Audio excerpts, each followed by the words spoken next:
You ever just finish 7-2 at a regional, and this is what you were playing? First thing I'm going to read in my comment section is, are you kidding me? It's not even finished. Well, first off, what's up, guys? I'm Paul here. TJ Richmond went to the Madison, Wisconsin regional and finished X and 2 with this. I have his tournament report. I have all the fun, fantastic stuff. This guy was on no sleep, arrived late, and still got top 16. What are you doing with your life? You know, like, this to me is the embodiment of creativity, and that's what I fucking love. So, for those of you that don't know, Ritual Beast have long since been dead, since Hawk was, what, limited. I think the last person that played this in major competitive play was, what, Drell Pro Winston? Please correct me if I'm wrong, but there might have been a few people in between. I remember a lot of people didn't actually read what these cards did, but this deck was the ace of combos, and unfortunately, Hawk had to get destroyed.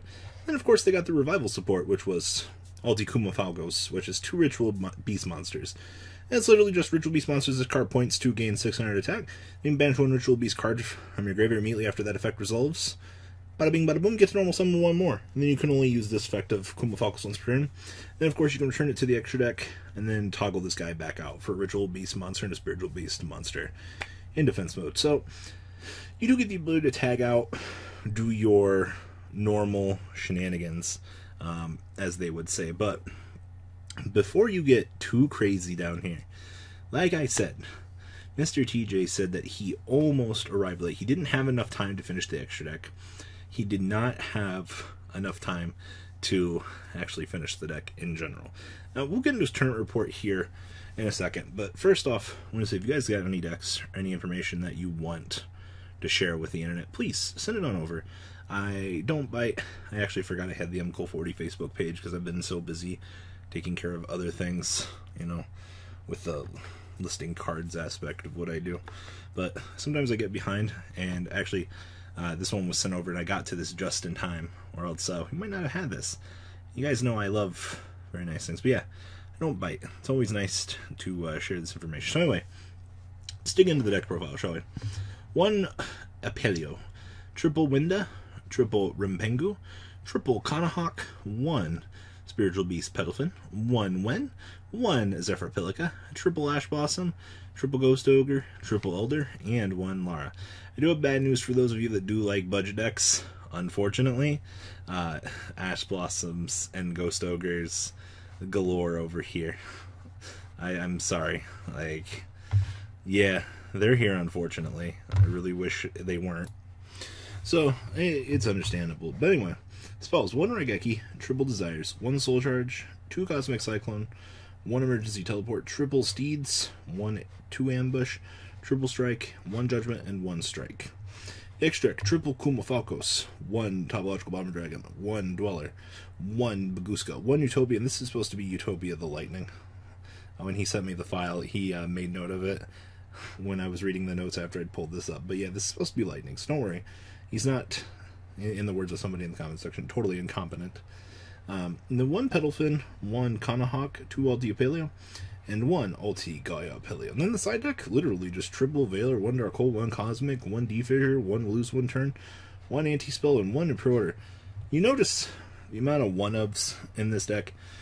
I honestly think that this proves that you don't need, honestly, the most optimal. As long as the build, A, is a rogue metagame choice, B, your opponents don't know what the fuck they're doing against you, you can kind of take advantage off of the internal misplays. 3, honestly, as long as you're educated on the deck at hand, you should have no problem navigating the terrain, I would say, of competitive play. And this seems like a very good example that TJ really pulled out. I'm not going to, once again, I'm not going to say pull out of his ass, but it definitely goes to show that, A, he was very confident with the deck, B, the matchups he went through were pretty steady overall. And I mean, I'm sure only having more cards in his extra deck and side deck would have provided him with more ace wins and things like that, bettering, you know, the metagame overall for him. So, once again, like I said, you don't have to have the most optimal build in the world, just the bare necessities tend to get you there. And fucking finishing X and 2 on a 9 rounds, just 7 and 2 is actually very impressive. So anyway, have a little bit of a rundown from here. He said, I almost got around one loss because of how late he arrived. So that's why my side and the extra deck is unfinished and not exactly optimal. I would definitely add in Lightning Sheet or a Decode Talker and possibly some other generic Link 2 instead of Topological Bomber Dragon. This was literally, I feel like, just filler. He said, since I never was able to make him, typically, I'll talk about in a second here, but having like extenders like Soul Charge were about the only real way to get into this. I get the gimmick behind it, but it really wasn't that amazing. E-Telly didn't help me in any games, and Reborn and Soul Charge helped about as much as it was a deck card, so it might not be worth playing. That's an interesting point with E-Telly. E-Telly as a combo extender, it's about all it is. It's kind of grants you your extension play, allowing you to kind of start the day, per se, and I can understand where his logic is coming from behind this card not being that good. And even at the end of the day, you know, talking about the potential for Reborn and Soul Charge, I mean, how much do you want to dedicate to it? You know, also Monster Reborn is supposed to be the 49th or 42nd card. Man, that feels a little bit better. Just had to make those corrections. When he sent me over the YDK and was like, here you go. We got it now. He said, like I said, E-Telly didn't really help about as much as Reborn and it were dead cards. He said his side deck would have been better had he had more time to get stuff. He said he definitely wanted to add a Kaiju package, Macrocosmo. Yeah, there is no Macrocosmo in here, I saw that. And 2 more copies of Anti-Spell Fragrance. He also said he wanted to try out Rivalry of Warlords, which I actually could have seen being a little bit more successful for him in general. Rivalry is a very powerful card in today's day and age. Definitely something like this. He said his MVPs of the day were, of course, you guessed it, Ash Blossom. And he actually said that Window was also a pretty MVP. This card's actually pretty fucking good, contrary to what most people might think. He also said all of his trap cards and his opponents not knowing what his cards did and bricking less than them. Yeah, that is very true. In today's day and age, bricking is your enemy. God. When you're playing the game, betting on your opponent trying to brick, and I guess that is the real theory behind the current format. Is it not, guys? But yeah, he said he finished X and 2. He said 99% of his matchups are here. He said he also didn't get much sleep, so a little bit of the day was a blur. And I'll be honest with you, playing the game on no sleep might be optimal for some people. It's definitely not optimal for some people. Don't try it, kids, if you're not prepared. So, said he played against ABC. He said one game he banished all but 1 letter.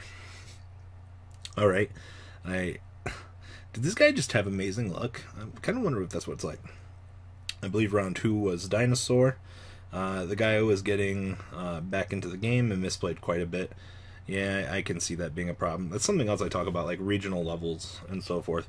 It's kind of that compendium of like competitive play now, where you enter into the field. You might not know what you're doing. It's a good chance to get back in, but he definitely took advantage of that. Game round 3 here was 60 card lights one. He won. He opened up D Fisher game 2.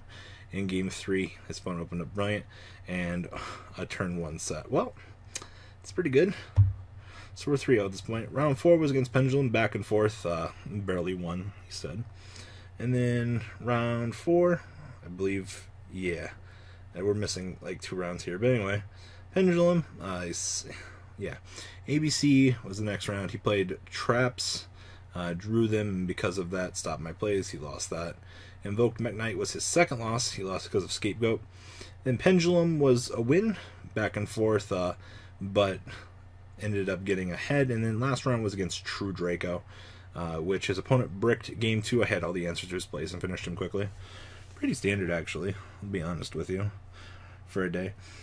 But, as is with all formats, what do you guys think about the Rogue metagame calls? You know, the tournament reports, things like that. You know, are you happy with how DJ did here at the Wisconsin Regional? Please leave a comment down below. If there's anything that you want to add for his deck profile, please Make sure you leave a comment down below. But this is one hell of a tournament report, sir. Good job. All right, guys, I'm out. Deucerinos. The ride never ends, guys. Make sure you enable those notifications to get the latest videos that are being posted on this channel. Make sure you guys check out VanCole40 for my Cardfight Vanguard channel. And join me and House of Champions on the Zodiac Duelist TV Twitch stream. We'll be interacting with our audiences.